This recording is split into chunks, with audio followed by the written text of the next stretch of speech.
Hiya Mike, really good session today. It's good to see you swinging the driver as well as you were by the end.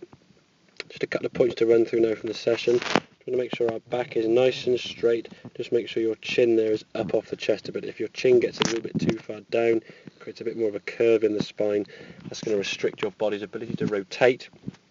And what you'll find out, a lot of leg action, a lot of arms take over. And as a result of that now in your backswing, we're losing a lot of control.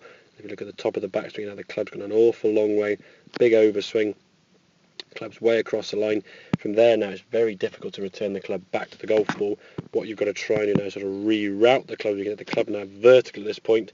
Very, very difficult to bring the club back into the golf ball shallow, creating the correct angle a driver's looking for. So as we said, just get yourself nice and loose with that grip pressure and just feel as though you're swinging the club almost halfway back. And if we look at this swing now, what felt as a swing to about there, in reality actually goes to about a perfect position, as we said. Great position, left arm across your shoulders, club face in line with the left arm, perfect position there.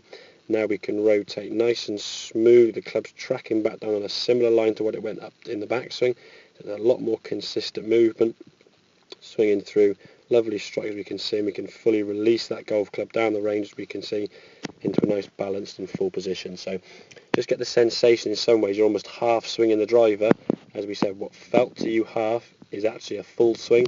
In time we could go maybe a little bit further, but if it hits the ball 170, 180, 190, that sort of yardage in straight might, it's going to be a lot more successful on the golf course with your scoring, as opposed to maybe going over 200, but the potential of the golf ball sort of flying way off to the left with that big hook off the left hand side, as you said. So work on that position at setup, nice and loose with the grip pressure, and then just feel more of a sort of half bunty swing.